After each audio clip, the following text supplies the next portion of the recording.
Good morning, and welcome to Center for Spiritual Living, Midtown Atlanta, where you are welcome. It's a place where everyone is welcome, and we're glad you're here. We're glad you're there online, and so now I'd like to introduce our Declaration of Principle Believe, and this is done by our practitioners and board members. So.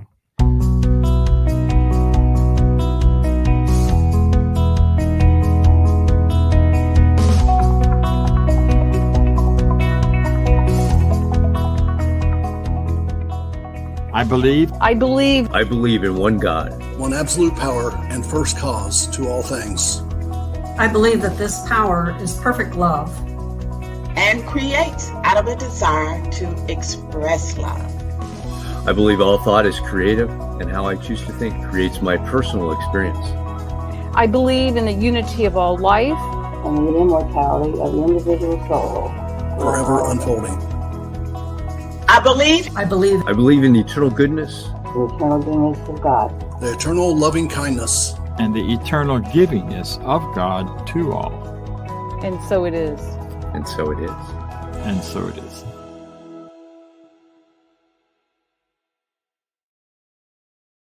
Our practitioner this morning, the lovely and talented Barbara Guillory. Here you go. Thank you for that wonderful applause. Good morning, everyone. You guys look absolutely fabulous. And to Cyberland, good morning to you as well. Always glad to be here. Always glad to be in spirit with everyone. So this morning, the study group, and it is a great group, guys. So if you're looking to learn what it is you believe in, or what you don't believe in, or you want to clarify the values that you have for yourself, this study group is a great place. It's a safe place. You get to express and, of course, again, learn about what it is that you yourself believe. This morning, their topic was peace and pieces. And this is ran by our practitioner, Maya Fuller, very insightful and bring a lot of insights to how you, again, learn about you yourself. So the discussion this morning was peace and pieces. And of course, this morning it was ran by practitioner Norma Roberts. Peace or pieces, P-I-E-C-E-S. So what is it that we focus on?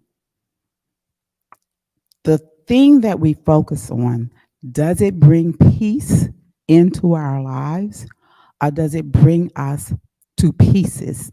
P-I-E-C-E-S. Is it the focus is placed on what is wrong, therefore bringing us to pieces, or what's not working, bringing us to pieces? Or is it on happiness? Is it on peace that brings us to the experience of peace? My focus before coming here, doing the study, I can say was truly broken. My conditioning was to look at what is wrong, what is not working, what is broken. This cannot be. So that has been my conditioning. And of course, when you see something wrong, you got to jump into it. You got to fix it. You see something not working, you got to fix it. You see something that's not what you want it to be or how you think it is, you got to fix it. So now you have this hero complex about fixing people, fixing things, fixing this, fixing that. And that can be overwhelming because now you're making everything about you. And again, with no boundaries, you have no respect for what the other person would want to experience or what it is that they would want to do. It wasn't until I got into the classes I began to realize that I am causing a lot of anxieties for myself because I have got to fix everything. Everything is about me. And of course, you guys know that would just make me a victim. So this is my experience coming into the teaching. So beyond that, where we are today, my focus is on what can I contribute from a place of peace, from a place of wholeness, from a place of being. What can I give that will make the situation better? What can I do that would change the outcome? Not necessarily from a position of being a victim on what is wrong or what is not working, but from a place of peace. So today I want to ask that you allow your focus to be on the thought of peace, to create for yourselves an experience of pieces versus creating an experience of pieces. So now I want to do a treatment, and the treatment will be in first person, and the treatment will be for us to have our peace as we would want it to be. So as we come together and we center ourselves, we come to know and understand there is just the oneness, the one source in and of itself. This one source is expressive in of all things. It expresses me to be who I am. I am that of the universe. I am that of the oneness. I am that of the magnificent. I'm that of peace in and of itself. As I am the one with peace, I can make this declaration of peace as it expresses itself and unfolds itself infinitely into my being, into my conscious, into my body, into my affairs, into all that I am, into all that I do. I accept this peace, knowing that I am a co-creator with spirit, bringing forth an experience of peace into my life. And as a co-creator with spirit, bringing peace into my life, I am so grateful to know that it is I that create my very experience here on this earth. With this knowing, I am grateful, and so it is. Our guest speaker today is Reverend Cynthia Paulson. She is an interfaith minister and a divine science practitioner student. Not only is she a very well sought after speaker, and when I tell you that she is, we're really great to have her this morning. She's also very delightful and uplifting. So please give a delightful and uplifting welcome to our guest, Reverend Cynthia Paulson.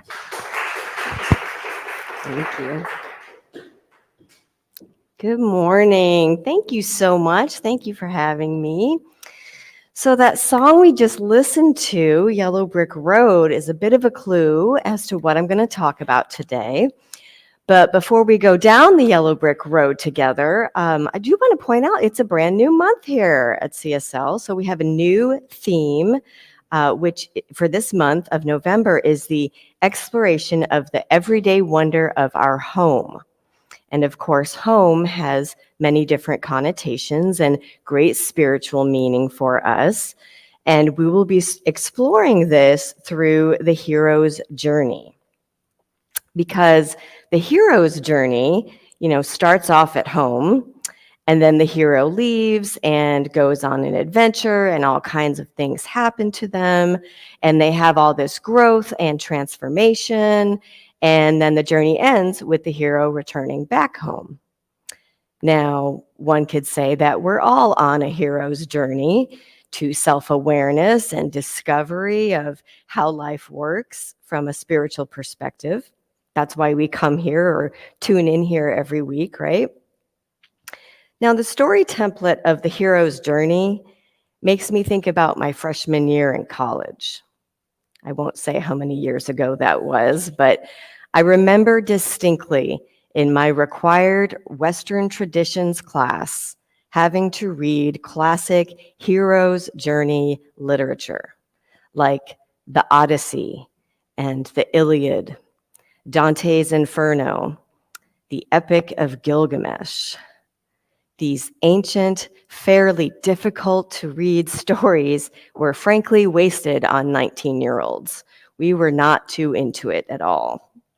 Now, they're all great classic examples of the hero's journey, but I just couldn't imagine spending the next 20 minutes here talking about how those kinds of stories show the wonder of our home and demonstrate our great spiritual transformation as students of science of mind and new thought. You would probably fall asleep. Now, fortunately, there is a much more fun 20th century example we can play with today that most of us know and love, The Wizard of Oz. I have to confess, maybe you were like me, I did not always love The Wizard of Oz. When I was a little girl, I hated it because I was so traumatized by that wicked witch and those flying monkeys. That wasn't just me, right? They were terrifying.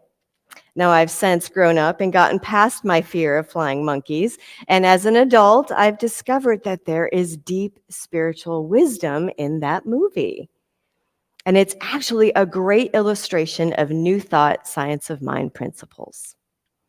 I think we all know the story of The Wizard of Oz, but in case you forgot, here's a quick recap. Dorothy leaves the safety of her home in Kansas because of a tornado, and she's transported to Oz, where her house has landed on and killed the Wicked Witch of the East. That witch's sister, the Wicked Witch of the West, threatens her, and the good witch Glinda steps in, gives Dorothy the dead witch's ruby red slippers, and sends Dorothy down the yellow brick road to the Wizard of Oz so she can ask him for help getting home.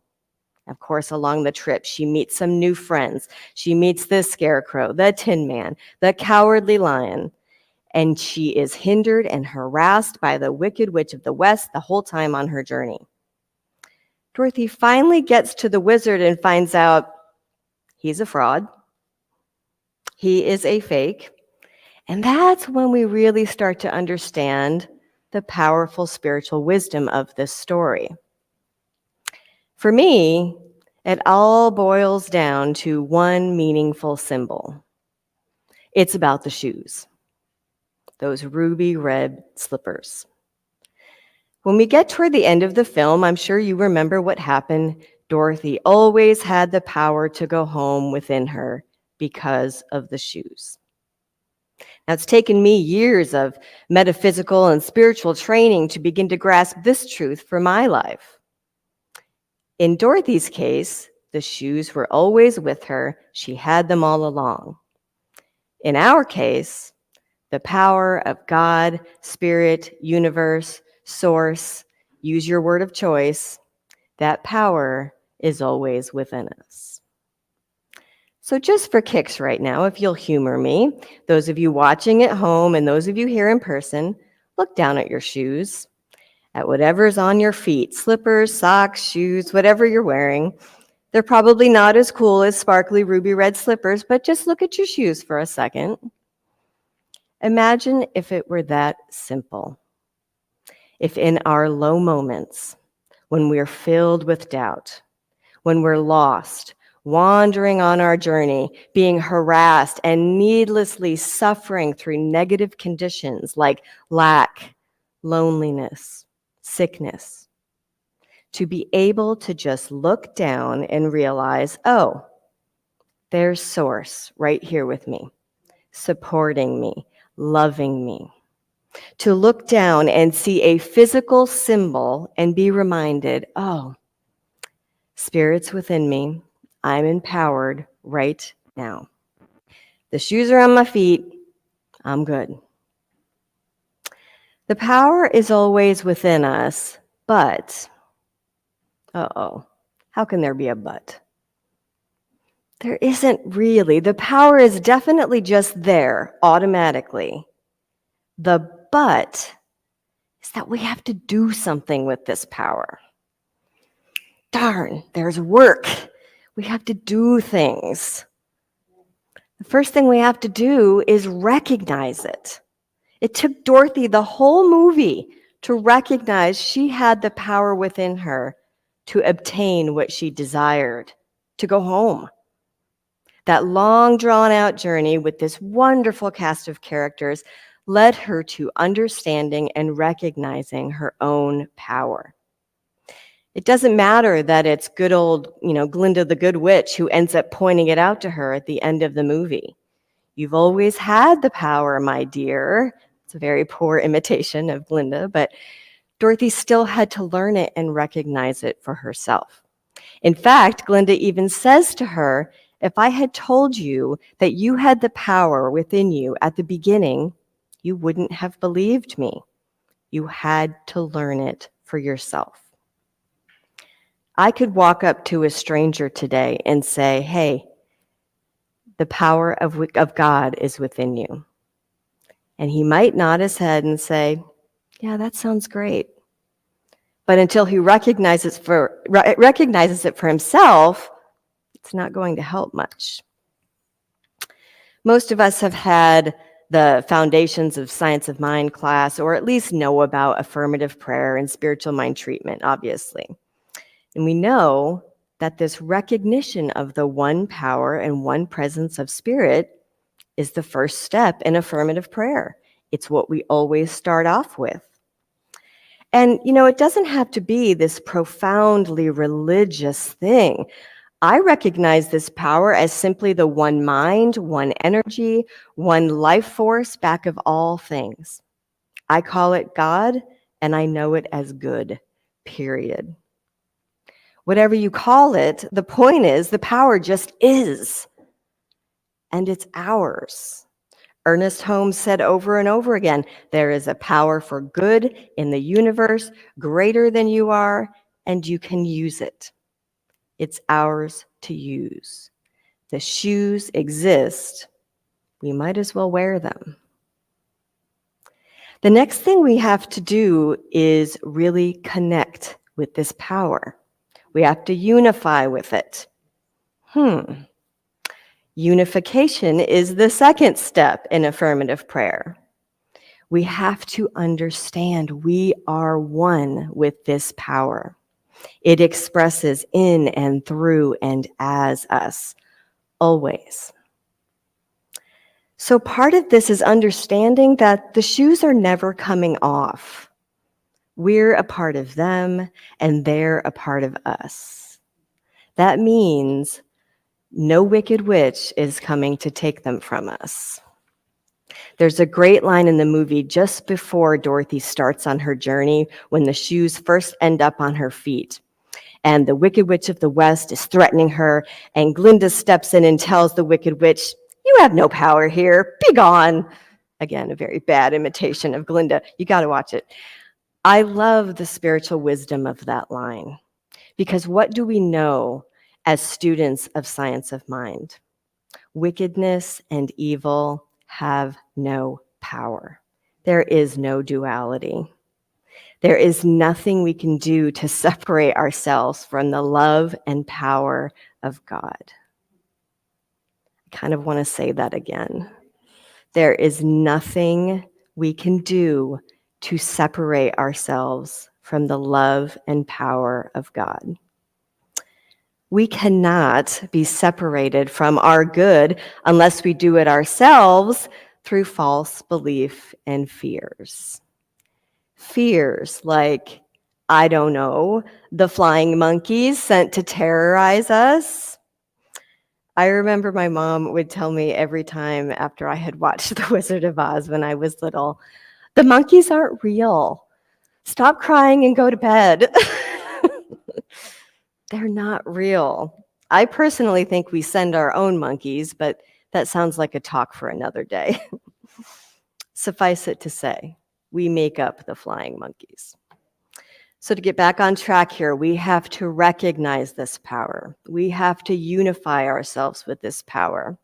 And remember, the great lofty goal here is to have it be as simple as looking down at our shoes.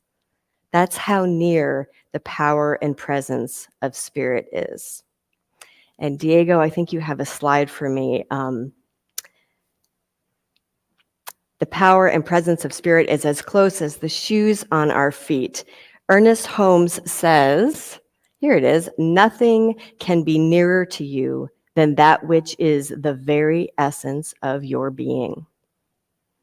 Your outward search culminates in the greatest of all possible discoveries, finding God at the center of your own being. Bam. We don't have to search very far for God and our truth. That is a big realization. I'm friends with this married couple whom I adore, and they told me this story once. They were talking on the phone with each other. He was at work and she was at home, and it was a pretty lengthy conversation. And all of a sudden, the wife says to her husband, "You know, I can't find my phone. I've been looking for it everywhere, and I can't find it." She said this to him while on the phone with him. You know, because this day and age, we're all so used to doing this constantly. You know, that's probably why she was looking for it. So he thinks he's funny, and he responds, "Oh, where do you think you left it?" And they proceeded to have a conversation about all the places she could have left her phone. Is it in the bedroom? Do you think you left it in the car? Wouldn't you just want to smack him? So finally he says to her, "Honey, did you look in your hand?" She had her phone with her the whole time. And here she was, spinning her wheels, roaming around the house on a journey, searching for the very thing she had and was using. Just like those red shoes of Dorothy's. Another thing we have to do with our red shoes and the power of God within us is believe in it. And I don't mean to be trite here. This is not something to gloss over. We all know the scriptural message that we are to ask believing that we have received, and that our life experience is done unto us as we believe. So this is a really big deal. Our belief in this one power and presence and our unity with it is paramount to our successful living. We have to have faith in this power and believe in it enough to spur us into right action. Which leads me to the last thing we're really meant to do with Dorothy's shoes. Click our heels. Now, in the movie, this is an adorable moment where the camera pans down to Dorothy's feet and she clicks the heels of her shoes together 3 times. It's very dramatic. She closes her eyes and repeats over and over again. Come on, say it with me. There's no place like home. One more. There's no place like home. Right? And she's thinking about home. And she's imagining it, visualizing it, believing she's there. It's almost like she's speaking her word, using the law, the power within her, declaring her positive affirmation of belief. This is a charming illustration, but come on, Cynthia, I can hear you. We don't really have magic red shoes on our feet and heels to click. So what is the science of mind, metaphysical, new thought equivalent to clicking our heels? Clicking your heels is a task of action.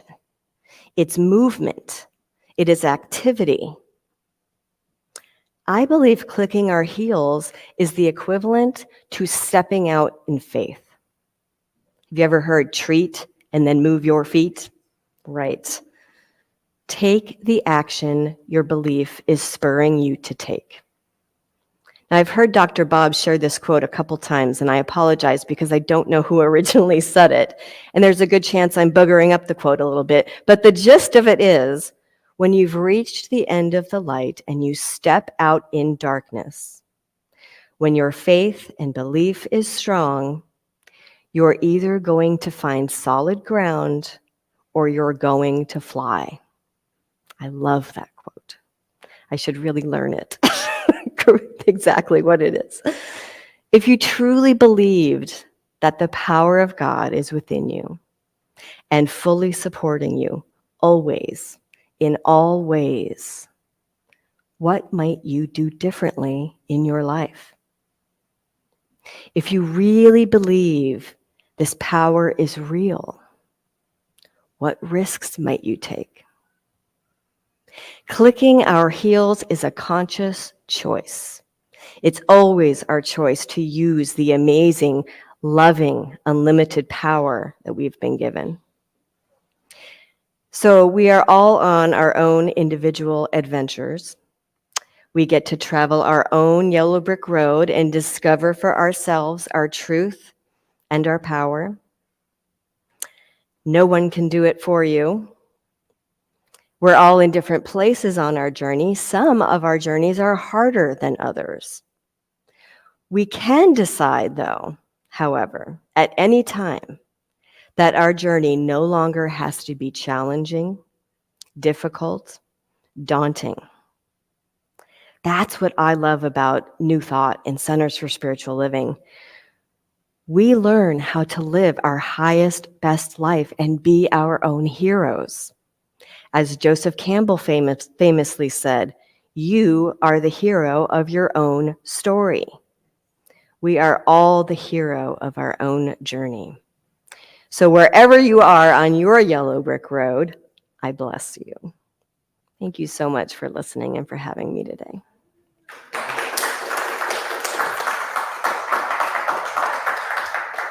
And now Vance is going to come up and do some announcements and our giving. Thank you so much. Thank you, Reverend Cynthia. What an awesome talk. So now's the time for reflection and giving. And we have the opportunity to be home, traveling on that journey, knowing that we have this law of circulation operating in our lives. And you have the opportunity now to give. There's a basket in the back if you want to donate here in person, or you can say the affirmation of prosperity with me and donate at www.cslmidtown.org/donate, or click on the QR code and it'll take you right there. I live in a universe of abundance.